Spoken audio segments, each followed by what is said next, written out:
welcome to Check It Out Comrade, an indie game podcast where every 2 weeks we bring you 2 indie games and tell you what we like about them. I'm Nick Glauber. And I'm Gary Butterfield. And this week we're talking about Undertale. Mm-hmm. By game that's been, by Toby Fox. A game that's kind of been blowing up as of late. This is one of the most popular or highest reviewed games on Steam. Yeah. Has one of the highest Metacritic scores that there is. And Gary didn't like it. We're gonna get into it. But let's spend I was thinking about it because we can't. Some of the great things it does are going to be in the spoiler section for sure. One thing is that I've been real public about not liking this game. I think everybody should play it. It's really interesting, even though I don't like it. But the just to balance that, because I don't want to be confused as to why I don't like it. Let's spend 7 to 10 minutes just talking about good stuff about it that I really love, because there's a lot that I like. It's not. I don't want that to get lost in my frustration. I think it's also hard because a lot of the more likable stuff is in the spoiler section for sure. But there's plenty of things that are kind of general that we can talk about that are great. Sure. So let me go into the deets real quick. So as we said, the game is made by Toby Fox. It was kickstarted. It's currently available on Windows and OS X. It's my understanding he's trying to get it on Nintendo platforms and Linux soon, and it was released on 15th of September 2015. It actually won't show up on Nintendo stuff soon because it's done with Game Maker Studio. Oh, yeah. So he can't get it on Nintendo. He'd have to reprogram it, but he'd like to. Toby Fox is an interesting dude. He made a bunch of mods for Earthbound. It's kind of how he got his fame, and that comes through in this. And then he was a musician and did music for Homestuck and things like that. He's a musician, and then these Earthbound mods, and that kind of comes through. And it's almost entirely the work of one dude. There are a lot of people. There are other people on his team, and he wouldn't necessarily say that, but he did a lot of the stuff. Yes, he did the music, he did most of the art, he did a lot of the programming and stuff, and it's kind of his baby. Yeah, it's an auteur thing. You said that he made music for Homestuck, and he did Earthbound mods. That is the clearest indication of how this game plays entirely. Think of those two things mashed up in a game inspired by those, with a lot of kind of fourth wall stuff and cool characters, and that's what you get. That's what Undertale is. Yeah, it's a real mishmash of a couple different things, and we should kind of go through them maybe a little bit and say what they do. So the big thing, the big selling point for Undertale is that it's hardly a JRPG, but it's kind of a JRPG. It uses the trappings of a JRPG, but it wants to subvert tropes of JRPGs. Yes. So it wants to the big back of the box thing is it's the JRPG where you don't have to kill anybody. Yep. There's a peaceful way to handle this. That's been, there are elements of that. He talks about it in interviews. He talks about how he's really influenced by the Shin Megami Tensei games, because you can do that too. You can recruit these demons by talking to them. But it's possible to go through the game without killing anybody, and ends up being really important to kind of the grander cosmology. The other kind of thing that I feel like kind of comes through is that it's really unpredictable and kind of moves from thing to thing really quickly. Yeah. So there are a lot of little puzzles and things like that it never really kind of settles into one game type, which is cool. Yeah. Yeah. So the primary gameplay is your Earthbound-esque fighting when you encounter some monster who's against you. You're going to get a very Earthbound style fight screen. However, if you are trying to go pacifist, there's sort of a puzzle to trying to talk to the character based on sort of their responses to certain actions, give you clues as to what the character wants you to do in order to pacify them and then befriend them. And all the while, they're monsters, they're trying to attack you, and so you get this bullet hell-esque little box you can move this heart around, and there's bullets coming at you, and you're trying to dodge them to mitigate damage. Yes, and this is one of the things that ultimately ended up being the reason why I didn't finish the game. But one of the things I like about it is that this bullet hell thing is never static. It always reflects the encounter that you're in, and I really love that. I like the way that depending on the monster, it's going to have different kinds of objects, or the shape of the arena you're dodging in will change, or it's always related to what you're fighting. There's no kind of out of the box bullet hell segment to go through, because that's like the thing that happens with because we didn't talk about attacking, because like everything, and it's hard just to talk about positive things because all these tie into things that I kind of don't like too, but everything about the game is telling you not to hurt people. Yes. Like it's not an Easter egg to get through the game as a pacifist. No. Like that's what it's everything about it. Like the fact that these things are so charming and cute and that they like you, and you know, it wants you not to hurt people. We should talk about the attacking, which is a timed button press thing. And the thing about JRPGs in the past when they have time button press system or something like that, like it's better than nothing, but it's always the same. Like every time, and that's not that cool. And this could have turned into that if literally you just had your like 4-inch by 4-inch box with some bullets that would come in, you know, and every time you dodged, it would still be better than nothing, but it wouldn't be very interesting. And I think that the actual doing something instead of just, you know, tappa JRPG nonsense, like, is interesting. And I like the way that it's always different. Like that's really, really cool in a way that plays into the character, because these are all characters because you're supposed to like them because you're supposed to not want to kill them. Right. Yeah. The actual damaging of other players is pretty simplistic. It is, like you said, time button press, but it isn't even to the level of like the Mario RPG or Paper Mario series. It's still like, it's just hit the thing when it's in the middle of the attack bar. Other thing. Yeah. It's very simple. Still not Final Fantasy I choose a menu item simple, but regardless, like he didn't expand on that nearly as much as he did the elements that lead to you is the pacifism stuff, because right. that's what the game's, you know, leaning into. It's kind of like, I mean, it's not a false choice, but it's kind of a you know, it's not as much of a choice as maybe it makes it out to be. No, the you know, genocide route where you actually kill everyone and try and go the exact opposite of where the game's obviously, you know, emphasizing pushing you towards, that actually is very punishing. Like it's very obvious that, you know, he built this world without you wanting making that a target you don't want to go for, and putting a lot of hurdles in your way. And that's something that I end up having like a lot of problems with when I think about how difficulty fits into this thematically. Mm-hmm. Because the argument that I've read is that people say like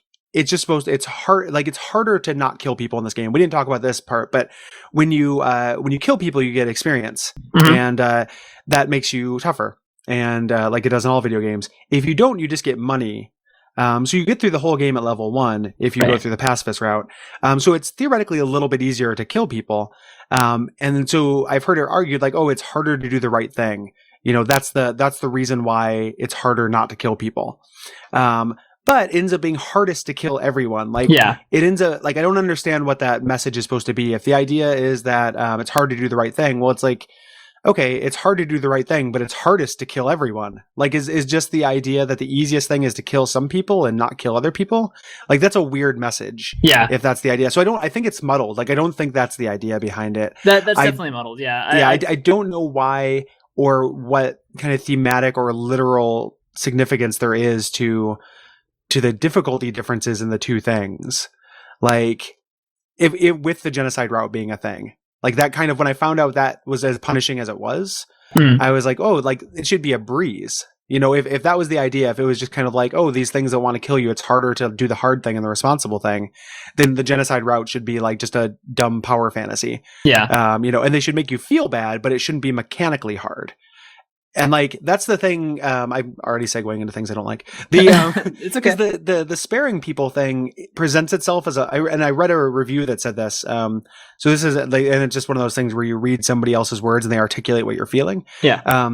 The sparing people thing is not. It's presented as a moral choice, but it's actually a mechanical choice. Yeah. Like it's presented as like, you know, in other video games, like when you have your Mass Effects or your Fallouts or something like that, which I'm not saying do morality better, but it's just an option on a thing and you're playing a role. In this, like there are things that muddle up that playing a role, to where like for somebody like me and, you know, for a couple of reasons, some my fault and some not, like I found the pacifism stuff really difficult. It didn't matter what I chose. Like I wasn't able to physically be the person that I wanted to be in the game. Mm-hmm. It's a lot of things like that on like when you say it like that, it almost sounds like a cool intentional thing, but they all conflict with each other. Yeah. There are only truly sort of 3 different endings. One of which, like the neutral ending, if you want the true pacifist ending, you basically have to get the neutral ending first, and then go back and kind of clean up your play a little bit, and then you get the true pacifist ending. And getting the neutral ending, you can just swap back and forth between, just befriending everyone and attacking those who make things difficult for you, and you'll still get to the end of the game. But to get either of the other 2, it is a huge, daunting task in order to successfully live through a couple of the last fights when you want to go pacifist, and to successfully defeat especially one of the guys when you're trying to go true genocide. And people keep saying like, oh, you're not supposed to do pacifist run on the first playthrough, and like I'll admit that it was spoiled for me, but it says it on the back of the box like, hey, this is the selling point of the game, like you don't have to kill people. And then they present just this series of nice people who are cute and stuff and doing these things that I like, so it I don't buy that you're supposed to get the neutral ending first. Like you have to at the very end, but I don't get that like, oh, you're supposed to just kill people until you're strong enough to play the game right. Yeah, no, I don't buy that either. I don't buy that. Like, and that's the, it's this game has a really fervent fan base that are very defensive. Like nobody's been mean to me about not liking this game, but it just, people will kind of go through a lot of hoops just to be like, no, it's great. And I wouldn't interfere with their experience, but people don't seem like super willing to recognize that there are some like possibly issues with it. Like I've never seen a game gain a cult of personality this quick. Yeah. Like there's so much fan art and so much like kind of, and I don't hold that against the game, but just to say that the people who love this game are really dedicated to it. Yeah. I mean, I definitely would say that I love the shit out of this game, but I'm perfectly willing to recognize the failings of it. Like and we'll get into it, but where you were having the most trouble was absolutely trouble for me. And like, it wasn't quite enough to drive me to quit, but it definitely was problematic. And I don't see what purpose it serves. No, right? Yeah, like the bosses that, the numbers are just too high for a game that's focusing on its narrative. Like there's a boss where and there are other issues with it too. Like, so when we're talking about the passive route or the pacifist route, the idea is when you're fighting these random encounters, they're kind of like puzzles. A puzzle is something where you have all the information and it's up to you to put it together. And that's what I don't think these are puzzles. Like they're like trial and error sections. Like you go to somebody, you can always check them out, but then you have like a talk and a pet and a flex or something like that, like these silly options. And I appreciate that you have silly options, and sometimes you can kind of guess based on what the character looks like, what you might want to do, but a lot of times you can't. And then you just kind of guess one and then try to go through, try to figure it out. You just kind of do trial and error. And so it's not really a puzzle. It's just kind of picking options until one of them, is a trail. And every time you do that, you're doing a bullet hell section. Right. So it just kind of became wearing on me that I couldn't just, figure out these charming characters without going through this mechanical thing. And then there are fights where there's no feedback. Like there's fights where you have to do the same thing over and over, and the option or the response you get doesn't change. Yeah. First boss fight in the game. Yeah. Yeah, that's terrible. Like that's really bad. Like I think that's really frustrating. And people say like, oh, you're supposed to fail that. But don't, I don't know, like don't do that to me.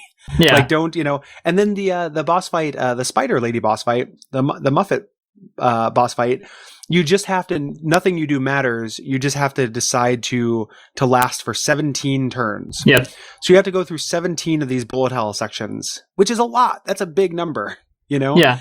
And then people, there's these Easter eggs that you can do to get past it, but there's no feedback for the Easter eggs, And the Easter eggs all involve keeping an item from the beginning of the game. And it's like, dog, I'm having a hard time with this, and I only have 8 inventory slots. Yep. Like I'm not going to keep that. I just don't know, or they're like, oh, there's this super armor you can get in this hidden place. And it's like the things that allow you to make the experience a little bit easier shouldn't be that esoteric or that hidden, and be that like the feedback in the boss fights or these kind of, difficulty selectors that are built into the game.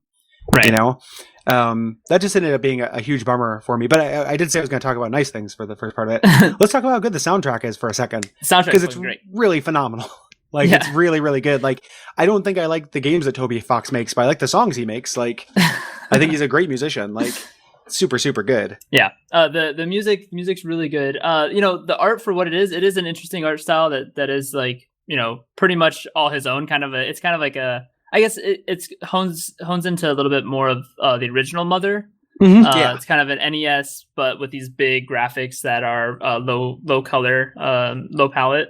We'll talk about that something about that in the spoiler section I want to hit on. But remember this. Sure. Yeah, because they remember that what we're talking about, the art style. Okay. Yeah. Which it's not everyone's cup of tea, but I thought it was pretty good, and there's a lot of diversity in there at least, and the characters that you're meant to be involved with are very expressive. They have a lot of different sprites.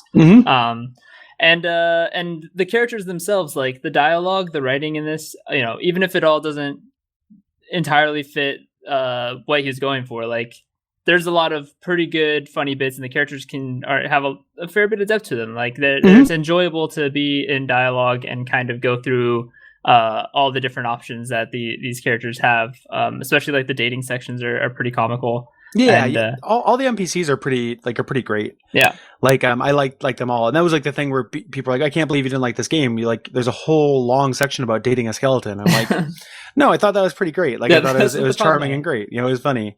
One of the things about the humor in this game, and this is going to sound like a damning thing, but it's not, is that I was surprised by how like of a very specific zeitgeist it is. Like it is very to me like modern Twitter. Yeah, like people, I don't like disagree at all. Yeah, cool people on Twitter that I follow, like cool, and specifically like progressive indie games people who are on Twitter. Like these are the aesthetics they like. Yeah, like jokes about making out with a ghost. Like those are the kinds of things I see from like social justice Twitter a lot of the time. It's very like of a specific aesthetic. Of like this is made for the people who are defending of these like off-kilter weird games but have affection for Earthbound. Like the same people who really love Her Story or Gone Home or something. It's their sense of humor in a really, and that's largely my sense of humor too. Like it's not a damning thing. It just, I've never seen that audience catered to like this. Right. And that's really interesting to see because, it seems unmistakable to me. Yeah. No, like the skeleton the skeleton thing and the ghost thing and all that stuff like really feels like that's what it is. It is definitely of a modern internet humor. And way better than jazz punk was. Jazz punk's a different kilter, but it's also different modern kind of internet humor. Yeah, that was wacky, random, like internet humor. Yeah, that was a game for like a PewDiePie to play, and I'm pretty sure like your PewDiePie are going to play this game as well, but it's not exclusively to those guys. Yeah, it doesn't. It's not nearly as wacky. It's like it's not subtle either. It's hard to explain. It's about skeletons and ghosts and monsters having crushes on each other, which is like a really specific like cutie culture. Like it's like that like the cuties killing video game shirt kind of thing. Like it's the game, which is cool. Like I consider myself to be at least part of that. So it's not damning. It's just weird to see it. I mean that's the sort of thing you can get out of someone who's a guy who made music for Homestuck and loves Earthbound and is of the modern internet, makes a game himself. He can cater to an audience like that, and I think it ended up pretty well. So so aside from your point of views on how the gameplay played out, I was a pretty big fan of the dodging bullet hell system and liked it quite a bit. And if it wasn't kind of tied to this moral choice, like I actually think that if you're only playing for the pacifist route and don't assume that there's any other way to play, then the difficulty ramp itself was pretty good, aside from a couple stops where it's unintuitive. Toriel's fight at the beginning and the last couple fights where you don't have any insight as to what you should be doing and for how long. That I can, or you have insight as to how long, but how long is just ridiculous. Yeah, like that's the I died on this like Mecha Bowie fight, right? And it was just too much.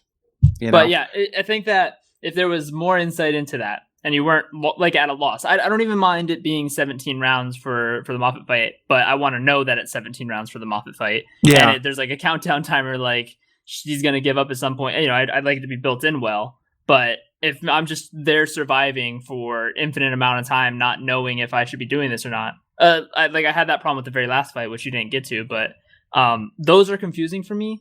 Other than that, the difficulty ramp was really nice. If what I enjoy about the game is the bullet hell dodging, it was well executed in how it progresses and gets more difficult with more precision as the game progresses. Yeah, I don't like. I'm not a big bullet hell guy, but what's interesting is that like the next episode we do is going to be on Afterbirth, and like a lot of people consider Isaac to be really hard and consider it to be a bullet hell game, and like there are elements of bullet hell in Isaac, especially in later bosses. And I was trying to figure out why that works for me and this doesn't. Like why that's easy and fun, and this is hard and not fun for me. I was thinking about a couple things. Somebody on our Slack channel suggested this, and I think it's true, is that like in Isaac, you're controlling a character with kind of weight and momentum. And I'm really used to that. Whereas in Undertale, you're just controlling a cursor. Yeah. Like it just stops and moves and stuff. So in some ways it's very precise, but in another way it's very unnatural because no other video game character has ever controlled like that. Right. Like ever, I can't say no other, but like video game characters have momentum. That's part of kinesthetics. And this game has, you're not controlling a character when you're doing that. So there are no kinesthetics. Right. You're moving or you're not. Yeah, it's just moving a cursor. And that was hard. And then the other thing I think that I like about Isaac is that like, I don't show up at those bullet hell bosses with no means to defend myself other than dodging. Right. Like at the end of this game, because I was doing a pacifist run, the most number of hits I could take was 5. Yeah. The progression is very, very slow. That stays the same. You don't progress. Well, like you progress with items, so that you can take more hits by having better armor, but it's not much. Yeah, it didn't make that big of a difference to me. Right. And again, you can kind of get around that with healing stuff, but I can only carry 8 things. And again, everyone online's like 8 things is so many. And I'm like, I every time you heal, like it's got that single party RPG thing. So like if you get knocked down to 0 health, before you actually do another action and start that timer on whatever you're doing again, you're taking 2 more bullet hells because you took the one for when you heal. So it's like 3 steps forward, 1 step back whenever I heal because I'm probably going to get hit because I'm bad at the game.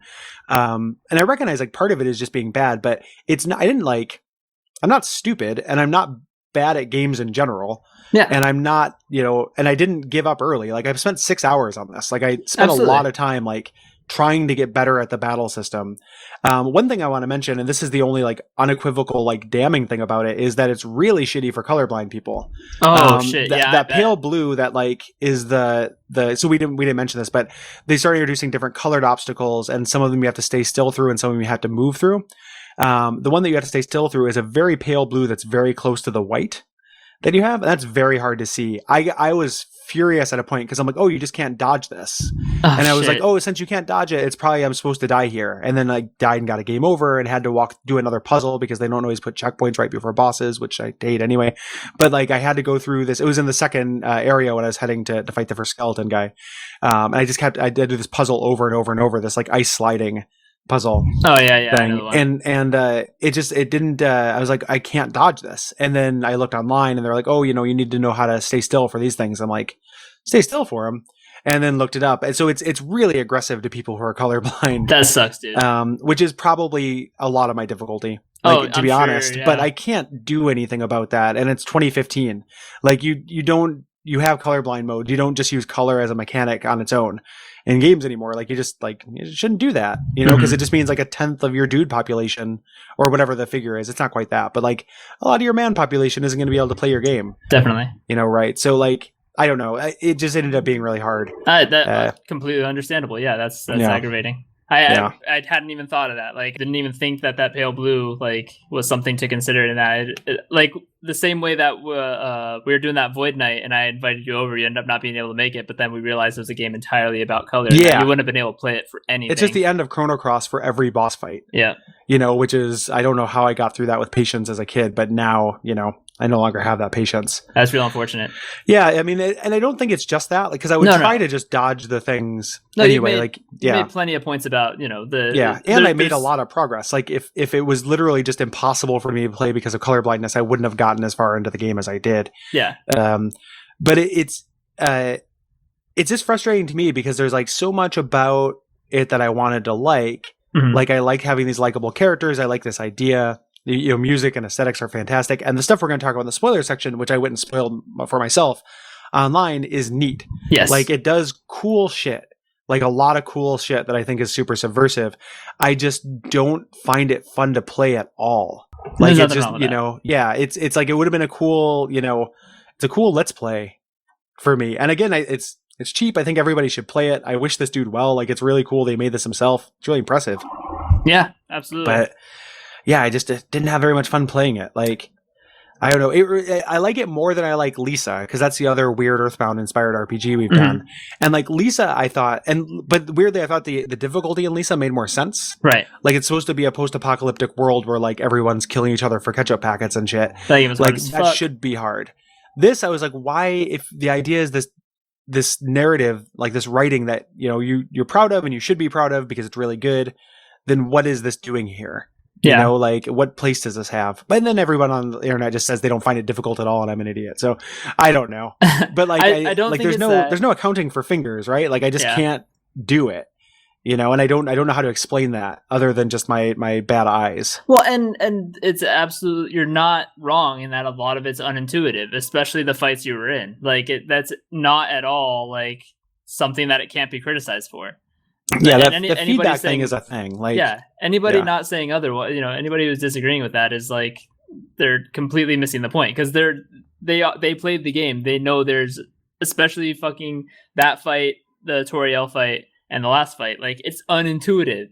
Yeah, and you have to run yourself up against the wall until you figure it out, and that's not great game design, but there's a lot of other good shit going on around this game that make them love it. You can't just like blind yourself with the good parts. Yeah, it's a weird thing where like the people who like this game tend to like it like 100% and just kind of shunt it into either like 100, like it's either a 10 out of 10 or a 0 out of 10. Like there aren't places in between for it. Whereas like when I get, I keep thinking about like mixed bags of things, and people always say how like things turn into being kind of a gray. And like that's not really true. I think things tend to just be like some good things and some bad things next to each other. Yeah. Like they don't mix, they don't cancel each other out. No matter how much I love Final Fantasy VI, it's still bad how many random encounters there are in that game. Of course, yeah. Like that's bad about this game that is one of my favorite games of all time. That's a bad thing about it. It doesn't mean that that's still fine because of this other good thing. It means there's this great thing and this bad thing next to it. You have to go through both of them. Yep. So like I had to go through this thing that I thought was very bad to get to the good stuff, and the stuff that was bad was too bad for me to like it. There's like the thing about the lack of feedback, and the non-intuitiveness. Like it makes me think the developer for this like is real into his Easter eggs, right? Like that's kind of his thing. And there was a point where like, because I was going, like I had to grind in this game. And one of his things was like, you never have to grind. And it's like, well, I need money because I'm out of fucking items. Like I got to this boss fight and I don't have healing items and I'm bad at the game. So I was going back, like the boatman on the river Styx, to like go back to a town and buy stuff. And it takes so long for him to go. You have to watch this like cutesy animation to get there. And I just had this thought of like, this game is really oftentimes asking me to wait so it can show me something cutesy kind of again and again. And like that got frustrating to me too. Like it's just like there's this like he loves his, like he wants to show you the cute thing. And like I get it, it's cute. Like it works. But it doesn't work when I'm mad at the mechanical system. Right. Like they don't talk to each other in a way that I find satisfying, or like support one another in a way that like makes up for each other. It's this bad thing next to this good thing. So they color each other, but they don't cancel each other out. Like I was so mad at that, going back and forth on that death, river thing, which was cute. Like I admit that it was cute, but I was furious. So it wasn't cute. I was just like, let me go. Why didn't you put a shot before your boss fight? Like, why didn't you put a save point and a shot before your goddamn boss fight? Why wouldn't you do that? Final Fantasy IV does that. Like, video games do that. Like, that should be a thing. No, I just had to watch this cute animation to get to the thing I want to do. So, this ended up making me mad. but the spoiler stuff is almost all good. Yeah. Even though I didn't get to it, I think it's really great, and I wish I'd gotten to it. Let's move into that. Yeah, we've got everything out. It's all out on the table. Yeah. I'm gonna go into a little bit of the intro to the story, and then we'll spoiler section, and we'll talk a little bit about characters and some of the cool stuff the game does. Yep. And tell you guys you should try and play it, check it out, see if you like those parts of it, and then see if the systems don't disagree with you entirely. So the storyline starts off essentially that there was a race of monsters and humans that lived together for a long time, and then they started to war. The humans eventually won out, and they sealed the monsters underground. And ever since, the humans have lived above ground, monsters have lived underground. However, there's a point where it is weak on this mountain, and many children, including the player, the protagonist that you're playing, have fallen through into the underworld. And when you fall through into the underworld, you are greeted by this flower, this monster flower that immediately starts attacking you, and you are saved by this motherly figure named Toriel, who then takes you into her home and teaches you the ways of peace. And that the game begins from there. So we're going to do a spoiler section here and talk a little bit more about storyline, cool stuff. But first, a little bit of admin stuff. So Gary, where can they find us outside of listening to the show? You can find us on Facebook at facebook.com/ what is it? Check it out, Comrade. Yes, sir. Yep. And then on Twitter at Comrade Podcast. Yep. You can support the show on Patreon at patreon.com/Duckfeed.tv. We're back on a regular schedule, so thanks for we didn't mention it at the top of the show, but we should have. Yeah, so sorry about the hiatus. We've got a few more episodes, and they're all kind of big games. Yes. Up until the end of and then we're calling that kind of our end of season 2. Yeah. Similar to how we did that last year. So we're gonna take a little break and then come back with do a little roundup episode and then kind of come back. Mainly, I just need time. And I just need some time to play Fallout 4. Yeah, I haven't even started it yet. what travesty of this is my life. This I love Fallout. I have not gotten a chance to play it at all. Yeah, so we have some big episodes coming up for you guys, and then we'll do a little recap episode at the end, similar to how we did last year. Just talk about what we've played over the year, and then we'll be back in 2016. So with new indie games, and so thanks for your grace with the hiatus. And if you like the show, rate and review it on iTunes and talk about it on Twitter. Yep, that's appreciated. Always. And so heading into the old spoiler zone. All right, let's talk about spoilers for this game. Yes. We're not going to go beat by beat. No, we can't go beat by beat. I mean, we've spent a fair bit of time on this episode already. So but let's just talk about the characters in this game are really, really good, especially fucking Sans and Papyrus. Yeah. Like, they're two skeletons. They're really good characters. They're named after their fonts. Like, I really like that they're named after their fonts. What's not to love there? So yeah, those guys are great. Every antagonist you have, with the exception of I think Undyne fell pretty flat for me. I didn't think there was a lot to her. But Metaton, which was the character I ended up smashing my head against and quitting on, was still a really funny character. Yeah, and that's actually my favorite chapter in the game, leading up to that boss fight, where it's this killer robot, and the battles end up being the Romeo and Juliet scene is really good. Yeah, the fake opera scene from again name check referencing Final Fantasy VI. Yeah, but the cooking show, those things that section I think is endlessly imaginative and really funny. And the skeleton section is fun too. It's fun for skeleton lols, but it actually is legitimately pretty funny. One of the things they do is that they squeeze a lot of jokes in this game, and that you can examine almost everything. So they put something kind of funny in almost every time you click on something. So it's very dense with writing, with cute, humorous writing. There aren't very many laugh out loud moments, I think, but with charm. Did you have you seen the Lesser Dog stuff? I fought the Lesser Dog. Okay. What Lesser Dog stuff do you mean? So the way to tame the Lesser Dog is to pet him. Yeah. What you may not notice is that when you pet him, his neck, his head jumps up on his neck by 3 or 4 pixels, and you can just continuously pet him. And continuously make his head go up until it wraps around the entire screen, and the text changes every time. And I seriously did it for 20 minutes and kept getting new text. Shout out to Captain Invictus, who told me about this before I started the game, but he was like, you just keep petting you'll see how long he can take a joke. But if you find a Lesser Dog, try petting him. And it is comical how long and how many different text boxes you'll get for the Lesser Dog head wrapping the screen. That's really funny. It's really good. Yeah, I didn't find that. I just tamed him when he was tameable.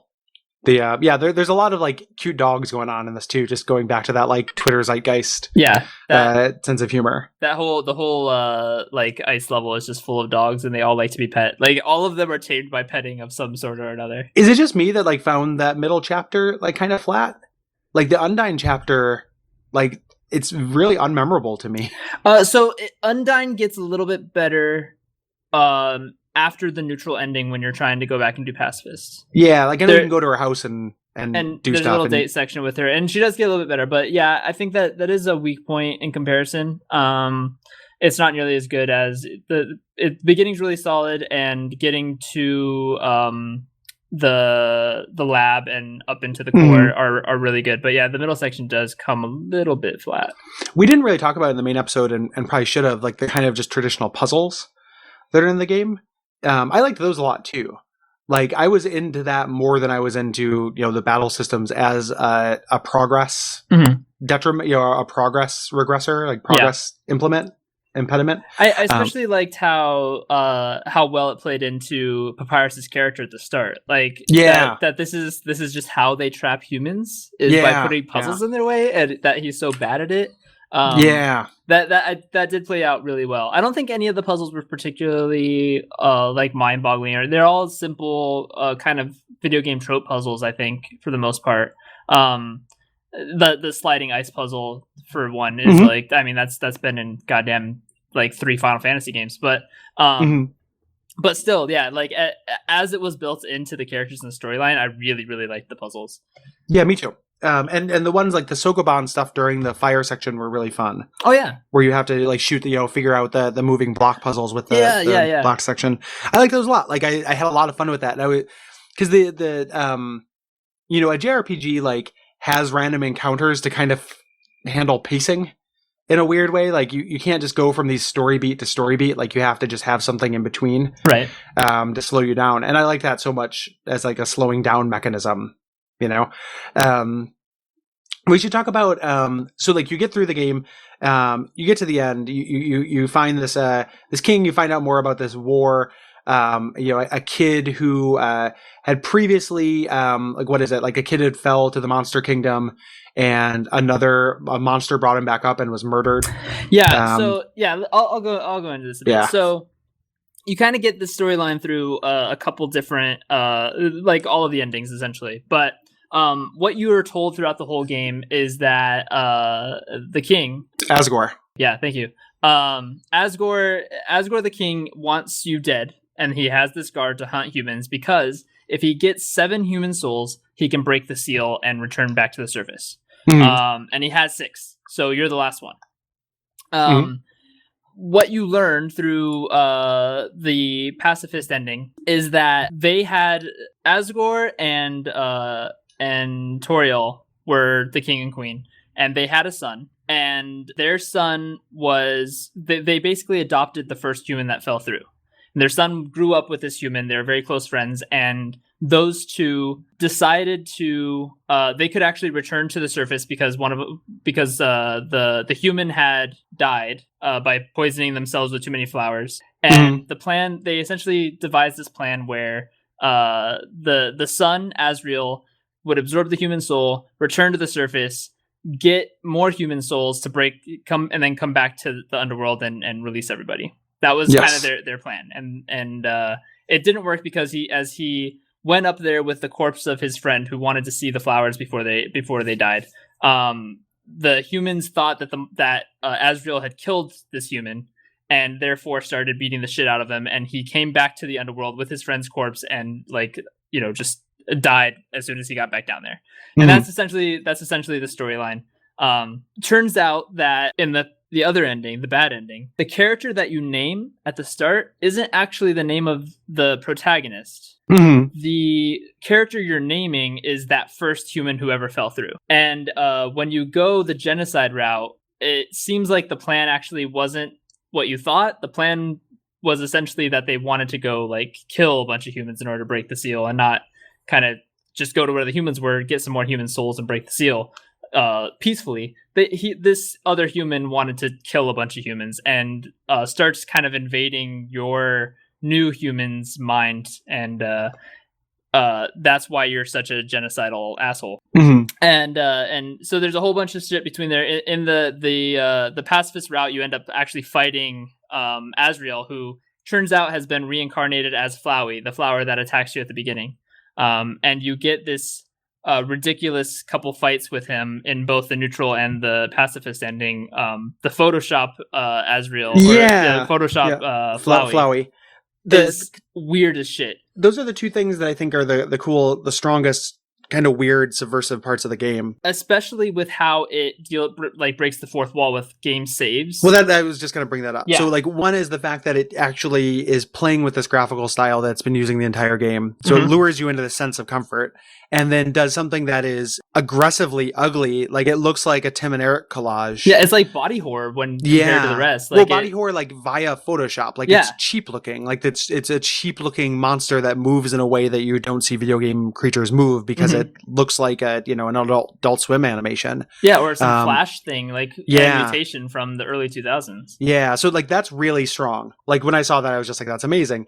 And then the way that the game treats saves is really interesting in general because the saving is treated as this kind of superpower. Yeah, there's like little hints of different characters who know that you can do this, and that's part of like even when you do I think it's in the genocide route where like Sans like starts saying like, hey, I think I know that nothing I can do matters because it ends up being the same whether I succeed or fail because he knows that you can reload, and like the whole thing with Flowey where he like saves and reloads the game in the middle of the fight. Yeah. Or says things when you quit, to try to save and things like that. Like that's so cool.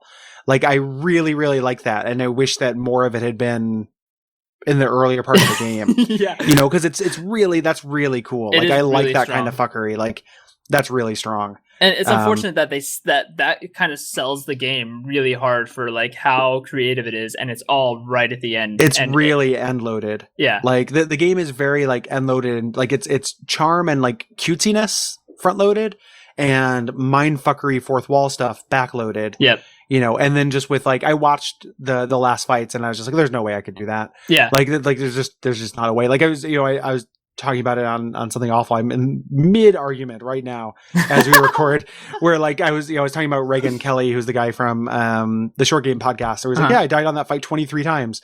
And he was just fine with that. And I'm just like, fuck, dude, like 23 times. I can't die on a fight 23 times. Like, yeah. I don't, that is enough to make me think that there's something wrong and I want to leave. Right. Like I didn't die 23 times on Fume Night. Like, it's just like, I don't, that's like the hardest like Dark Souls boss ever. And it's like, that didn't take me 23 times, you know? Yeah. So it is, it's a shame that so much stuff that I like is just next to something I don't like, but the stuff that I like is so fucking cool. Yeah. Like that end stuff is really, really cool. The story stuff is also pretty cool. Lore stuff. I didn't do the best summary of it, but it does like kind of build this deep lore shit all right at the end too, about like who's who, what's involved, and how like the king and queen's son is now a monstrous flower. Like shit gets ridiculous. Yeah, it was born without a soul. Like it was created in a lab. Yeah, without a soul. And there's this big reveal about what experience and levels. Yeah, that part's great. Stand for, which is really cool. Yeah. That's all. Love. Sans is really like right before the end is just like breaks everything down and makes all these mechanical things that we've come accustomed to in RPGs. Then you've seen on your charts the entire time. Killing something earns you EXP, and leveling up.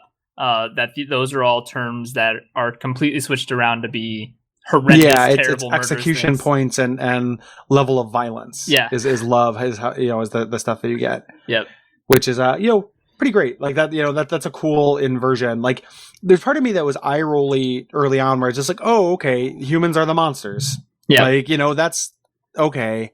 And it still kind of indulges in that a little bit. Like it's more complicated than that, but there's a little bit of that to it. But then it just gets more complicated until like it becomes its own thing. Yeah, it's like it starts off like I got a little eye rolly about that when it first started revealing kind of what the story was going to be, but then it just went further than I thought it would and redeemed itself for me. Yeah, it's not. It starts off feeling like it's just humans are monsters thing, and then it becomes about specific characters and like exactly fairly well developed characters throughout the storyline, and that makes it about them and not this general. Yeah. It breaks out of like the just being tropes. Yeah, which is what it starts out as, and that totally works. Yeah, totally works. Like it just like it's really really cool. Like that part is super cool.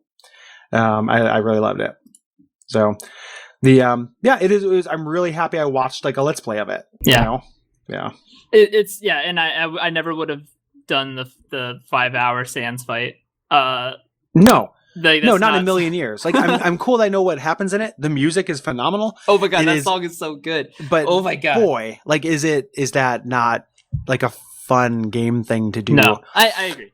Like I like playing games. Like it's fun to do. So yes.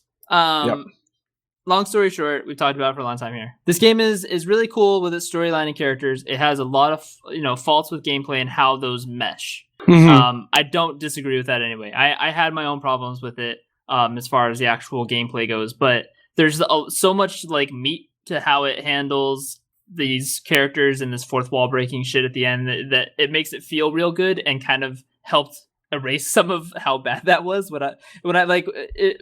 Before you started saying, kind of going off on these things, I was like, oh yeah, that was a shitty fight. Like, yeah, it took me a second to come back to being in that seat and going, oh yeah, you're right. It's frustrating. Shit. And like what, your tolerance for frustration is what is going to deter, the determination is a trope or is like a meme for this game. And I've seen so many people who non-ironically just cite it. Like, they're just like, no, I was filled with determination. Like and it's like, man, I just don't have that. Like, not for these mechanics. Like, I'm determined, like I will play a hard game and keep playing it until I beat it. Like, that's what I do it semi-professionally. Like it is, but it is, not with these mechanics. And that sounds like such a, like neckbeardy, ridiculous way to answer. Like, I'm having trouble with this. Oh, you need to be filled with determination. Yeah, you need to praise the sun. Like that's what it does. It does come off like that a little bit. But I try not to judge anything by the worst of its fans. But that's like that is a thing. Like people are true believers in that kind of thing, and I don't get it. So not for me. I'll never pick this game up again. Oh no, but I've gotten everything there is to get out of it. I think. Although I will make one quick mention of this. There does seem to apparently be some argy type shit that people were working out. There's more. He loves his secrets. Like there's still secrets in it. He does love his secrets, and we didn't talk about like the Temmies or anything like that. But there is one character specifically that it looks like he was like cut out. But there's a lot of stuff about him, so much that it seems weird that he was cut and no one else was.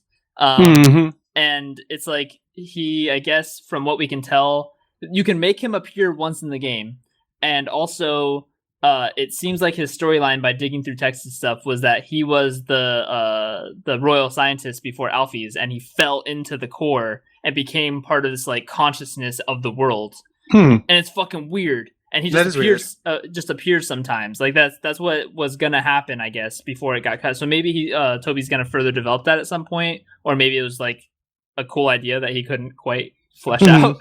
But it's neat that these people are able to dig through these resources and find all this like weird stuff hidden in this game. It's kind of shit you don't expect to find in a modern game. Like you expect it to be so clean of stuff like that. In old games, people dig up like hidden characters that were cut and shit all the time.